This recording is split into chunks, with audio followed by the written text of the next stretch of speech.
Welcome back to JP English Guru. मेरा नाम है ज्योति प्रकाश, मेरे साथ है अश्मित। आइए करते हैं फटाफट से शुरुआत। चैनल पर अगर आप नए हैं तो फिर सब्सक्राइब, लाइक और शेयर वो जरूर कर दीजिएगा। आइए करते हैं शुरुआत। हमारा पहला स्टेटमेंट और आज का जो हमारा क्विज है वो कैप पे है, तो आपको सही ऑप्शन पिक करना है। अ, तो Ashmit, the team worked diligently. Team ने बिल्कुल बहुत मेहनत करी। Ensuring every detail was addressed.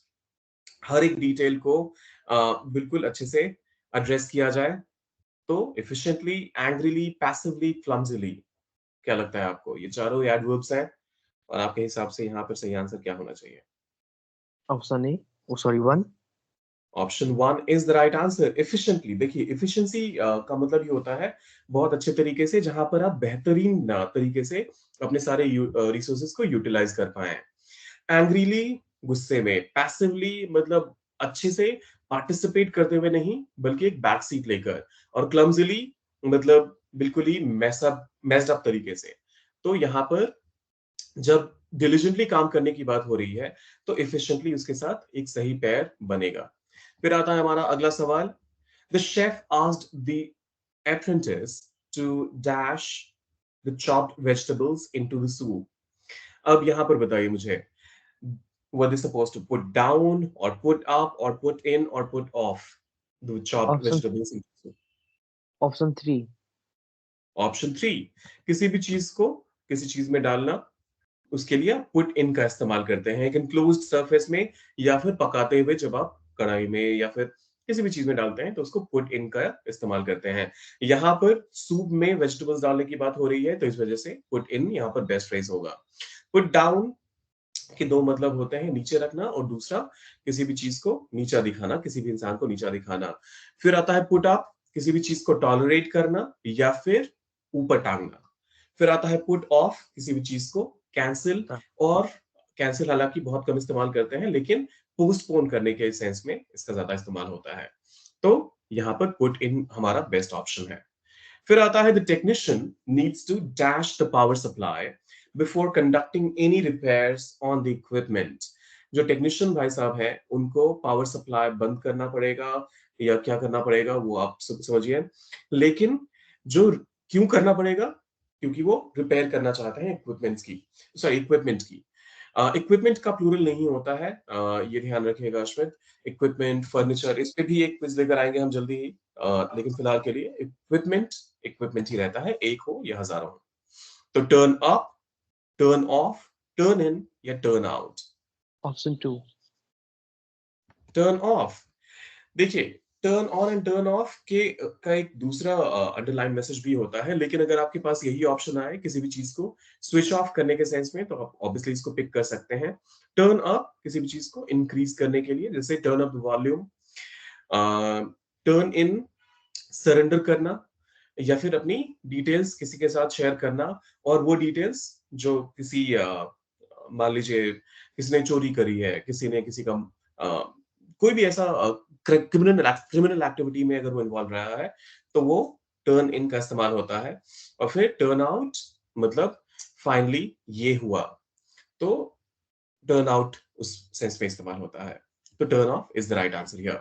फिर आता है it's important to dash a good impression during the job interview. ये बेहद जरूरी है कि एक बढ़िया इंप्रेशन जॉब इंटरव्यू के समय। अब बढ़िया इंप्रेशन क्या? Make up, make out, make for और मेक इन? बताइए। Option three. Make for. हाँ। ओके, यहां पर सही आंसर हमारा मेक अप है। यहां पर अच्छा। होता क्या है अश्मित कि मेकअप जैसे ही इतना ये कॉमनली यूज टर्म हो गया है कि मेकअप सुनते ही हमें लगता है कि किसी के चेहरे पे जब आप बहुत सारे लेयर्स ऑफ क्रीम और बाकी चीजें लगाते हैं तो उस केस में आपको मेकअप का इस्तेमाल, मतलब मेकअप वर्ड का इस्तेमाल होना चाहिए। लेकिन यहाँ पर किसी भी चीज को शो बनाना। करना, बनाना, उस सेंस में भी मेकअप का इस्तेमाल होता है। फिर आता है मेक आउट। मेक आउट के दो अलग अलग सेंसेस होते हैं। मेक आउट एक बहुत कॉमनली यूज्ड स्लैंग भी है जिसका मतलब होता, स्लैंग नहीं हालांकि लेकिन फिर भी ये फॉर्मल सेटअप में इस्तेमाल नहीं होता है। उसकी बात बाद में करेंगे जब एक-एक कभी अ, कोई चीज़ आप समझ नहीं पाते हो, तो आप मेक आउट फ्रेज़ का इस्तेमाल करते हो। I could not make out what you were trying to say. मतलब मैं समझ नहीं पाया कि तुम क्या कहना चाह रहे थे या क्या कहने की कोशिश कर रहे थे। और फिर आता है मेक फॉर। मेक फॉर हमारा एक मीनिंगफुल फ्रेज़ है ही नहीं। अ, हालाँकि कुछ एक सेंस में आप देखेंगे कि जब इसको एक सेंटेंस में इस्तेमाल किया जाता है तो दिस माइट मीन कि किसी भी चीज़ को में कंट्रीब्यूट करना या किसी भी चीज़ का फाइनल रिजल्ट क्या होता है, उस सेंस में इसको हुँ, इस्तेमाल किया जाता है। लेकिन इसको as it is make for an impression ये यहाँ पर अगर आप इस्तेमाल करेंगे तो ये कहीं से भी सेंस नहीं बनाएगा। और मेक इन जब आप कहते हैं तो अ, कोई इसका रेलेवेंट मीनिंग फिर से नहीं आता है। तो ये हो गया हमारा हमारे चारों ऑप्शंस, मेकअप यहाँ पर सही ऑप्शन होता है। आइए देखते हैं अगला सवाल। The students were asked to, जो विद्यार्थी थे, जो स्टूडेंट्स थे, उनको बोला गया, उनको इंस्ट्रक्शंस दिए गए to dash with innovative solutions, रचनात्मक जो अ, समाधान हो सकते हैं, उनको लेकर आने के लिए या अ, इस प्रॉब्लम को सॉल्व करने के लिए। तो जो विद्यार्थी थे, उनको बोला गया कि उनको एक रचनात्मक सॉल्यूशन इस प्रॉब्लम का क्या करना चाहिए? Come across, come up, come down, come into. Option 2 option 2 come up with. Come up with मतलब कोई भी चीज़ लेकर आना। कम अक्रॉस का मतलब फिर क्या होता है अश्मित? साथ में। अ, कम अलोंग का मतलब होता है साथ में। और जब आप कहते हैं come across, I came across this bizarre creature when I was in the woods. तो मैंने कुछ बेहद ही अजीबो-गरीब टाइप का एक क्रीचर देखा, एक संपर्क एनिमल शायद। देखा। तो वो कोई भी चीज़ मिल जाना गलती से या फिर आपको जब वो दिख जाता है तो उस केस में आप कम अक्रॉस का इस्तेमाल करते हैं। कम अक्रॉस प्रॉब्लम्स के साथ हो सकती है, कम अक्रॉस एक फ्रेंड के साथ या कोई भी चीज़ जो आप एकदम से अ, मिल जाता है आपको लेकिन आप इंटेंशनली उसको ढूँढ नहीं रहे थे। कम अप का मतलब होता है टू प्रोड्यूस और सजेस्ट, कोई भी चीज़ आप ढूँढ कर निकालते हैं, तलाशते हैं, तो उसको जब आप सामने वाले को प्रेज़ेंट करते हैं, तो उसके लिए कम अप का इस्तेमाल होता है। कम डाउन का मतलब कोई भी चीज़ कम हो जाना, डिक्रीज़ और डिसेंट केस में इसका इस्तेमाल होता है। मान लीजिए prices have started coming down, तो वहाँ पर जो कीमतें हैं, वो कम हो रही हैं, वो कहने का हुँ, सेंस है। और कम इनटू जब आप कहते हैं अ, किसी भी चीज़ को रिसीव करना। So I came into the contact of this particular person. मैं उसके संपर्क में आया। तो यहाँ पर इसका सेंस पूरी तरह से रिसीव करने से है, कॉन्टैक्ट रिसीव करने से है। तो this is how it works. फिर आता है the manager promised to dash new policies to improve employee morale. Bring on, bring up, bring in या ब्रिंग आउट।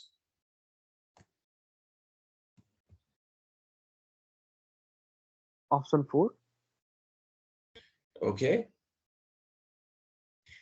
देखिए, ऑप्शन 4 का मतलब होता है कोई भी चीज़ जो दुनिया के सामने नहीं है, आप उसको जब दुनिया के सामने लेकर आते हैं, तो आप उसके लिए ब्रिंग आउट का इस्तेमाल करते हैं।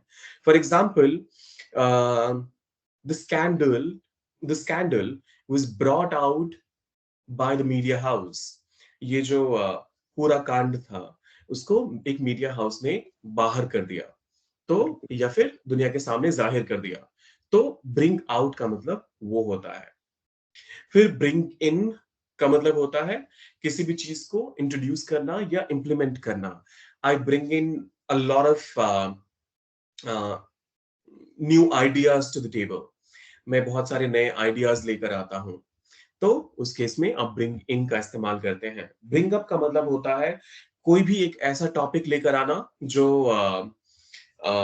मान लीजिए कन्वर्सेशन का पार्ट नहीं हो, I, or rather, my friends brought up some irrelevant topics during the conversation. तो मेरे दोस्तों ने कुछ ऐसे टॉपिक्स छेड़ दिए जिसका कोई रेलेवेंस नहीं था, जिसका कोई मतलब नहीं बनता था उस पूरे कॉन्वर्सेशन से। और फिर ब्रिंग इन का मतलब होता है टू कॉज, इंड्यूस या इंट्रोड्यूस। मतलब कोई भी चीज को अगर आप मतलब कारण बताने की बात कर रहे हैं, जो कोई भी सिचुएशन है उसका कारण, या फिर एक नई नई चीज सामने रखना, उस केस में आप ब्रिंग इन का इस्तेमाल करते हैं, सॉरी ब्रिंग ऑन का इस्तेमाल और करते हैं। तो यहां पर जो करेक्ट आंसर होगा वो होगा bring in. So the manager promise to bring in new policies. ठीक है। अश्विन, आपने कौन सा आंसर दिया था? ऑप्शन 4। ऑप्शन 4। तो ब्रिंग आउट यहां पर समझ आ गया क्यों नहीं होगा इस्तेमाल? हम्म। सही है। आइए चलते हैं अगले सवाल की तरफ। The coach advised the team to dash their opponents seriously in the upcoming match. अब देखिए, जो कोच भाई साहब है वो अपनी टीम को सलाह दे रहे हैं कि तुम्हारे जो ओपोनेंट्स होंगे उनको सीरियसली अपकमिंग मैच में क्या करना है, take in, take on, take up, take over.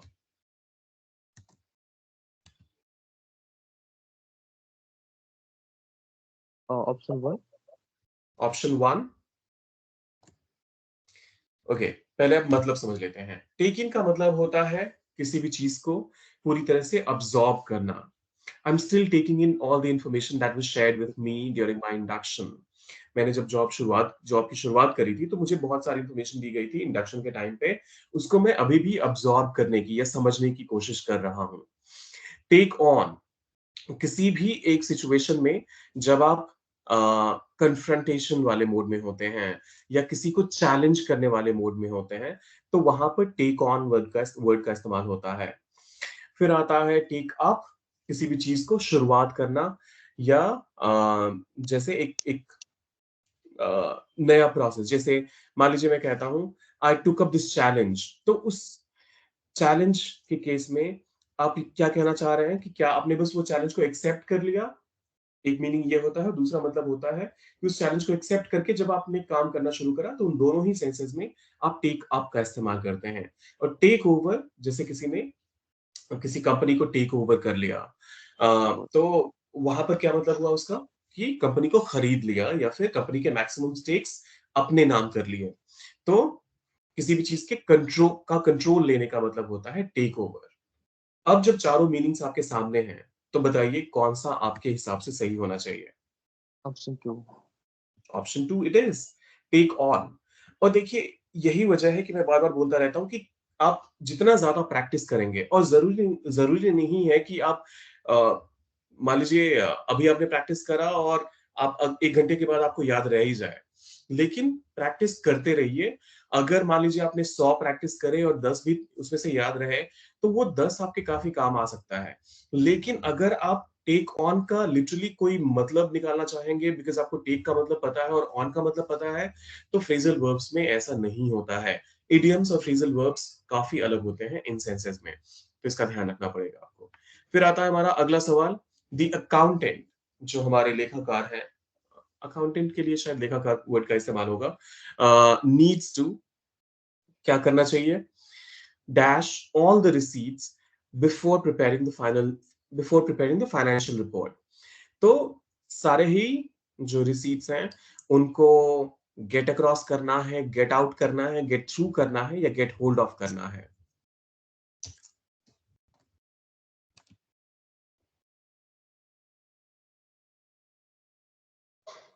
Option 3। Option 3। Okay, मैं एक दूसरा स्टेटमेंट बताता हूं, उसके बाद आपको समझाना है मुझे कि ऑप्शन 3 होना चाहिए या नहीं। I got through a very difficult situation during Covid.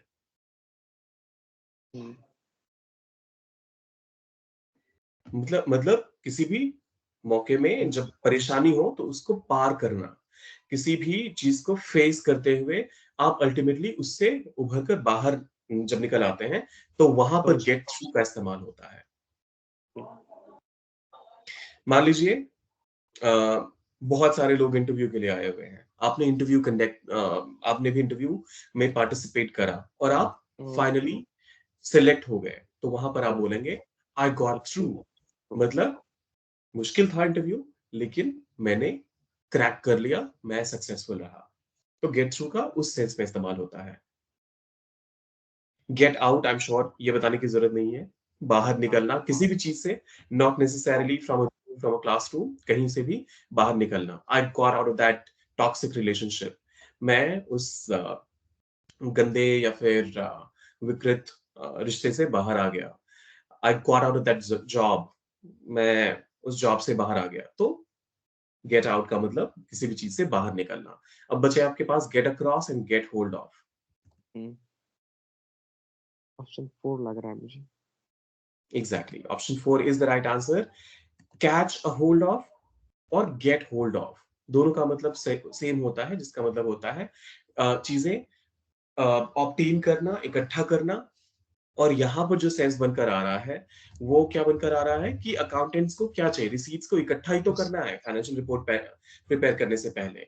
तो गेट होल्ड ऑफ या कैश होल्ड ऑफ, दोनों का ही इस्तेमाल। हालांकि कैश होल्ड ऑफ का इस्तेमाल तब होता है जब मान लीजिए कोई ऐसा इंसान है जो अब बहुत कोशिश कर रहे हैं, लेकिन आपको टाइम मिल ही नहीं पाता सामने वाले को। और तो उस सेंस में, इंसानों के सेंस में, आप कैच होल्ड ऑफ का इस्तेमाल करते हैं। गेट होल्ड ऑफ इंसान और फिर नॉन लिविंग थिंग्स, दोनों के केस में इस्तेमाल होता है। The manager decided to dash. अब ये मैंने आपके लिए थोड़ा सा आसान कर दिया है, मैंने जानबूझ के यहाँ पर मीनिंग्स भी रख दिए हैं, जिससे कि आप समझ पाए कि कौन सा यहाँ पर आपको आंसर करना चाहिए। मैनेजर ने फैसला किया, क्या फैसला किया? The new project proposal for future, sorry, for further review before submission. तो मैनेजर ने डिसाइड किया कि नए जो प्रपोजल को आगे रिव्यू के लिए भेजना चाहिए सबमिशन से पहले। तो पुट इन, सबमिट या अप्लाई, पुट ऑफ, पोस्टपोन और डिले, पुट डाउन, किसी भी चीज को नीचा दिखाना, जैसे मैंने थोड़ी देर पहले भी कहा था, नीचा दिखाना, बिलिटल करना या फिर क्रिटिसाइज करना। और पुट असाइड, किसी भी चीज को साइड में रिजर्व करके रख लेना कि शायद आप भविष्य में इसका इस्तेमाल कर पाए। बताइए। मैनेजर ने फैसला किया कि प्रोजेक्ट प्रपोजल को सबमिशन से पहले एक रिव्यू के लिए भेजना चाहिए, तो वहां पर वो क्या कर रहे हैं? पुट इन कर रहे हैं, पुट ऑफ कर रहे हैं, पुट डाउन कर रहे हैं, पुट असाइड कर रहे हैं? Put in, option 1। Put in. तो ये तो देखिए अश्मित, पूरे सेंटेंस को ध्यान से देखिए। सबमिशन से पहले वो कैसे सबमिट करेंगे? अच्छा, मतलब रिव्यू के लिए सबमिट करने की बात कर रहे हैं आप? हाँ हाँ। बिल्कुल सही है। ठीक है, put in the new project proposal for further review, मतलब रिव्यू के लिए सबमिट करने की बात हो रही है यहाँ पे आपके हिसाब से। ठीक है, एक ऑप्शन वो भी सही है, और एक और ऑप्शन है इसमें जो सही है।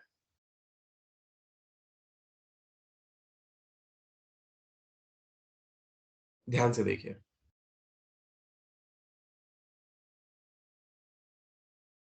देखिए, पुट ऑफ।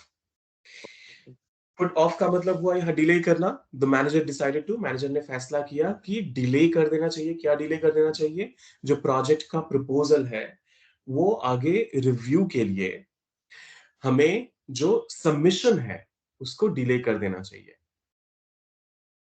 ठीक है। I got it. और कभी भी आप रिव्यू के लिए, जब आप फाइनल सबमिशन की आपने बात यहां पर नहीं करी है, क्योंकि फाइनल सबमिशन से पहले ही आपने प्रोजेक्ट को अपने टीम के रिव्यू के लिए डाला है। तो ऐसे में पुट ऑफ फ्रेज यहां पर बेस्ट होगा। अगर पुट ऑफ नहीं होता तो पुट इन यहां पर बेस्ट ऑप्शन होता, लेकिन क्योंकि पुट ऑफ है तो यहां पर पुट ऑफ हमारा बेस्ट ऑप्शन आएगा।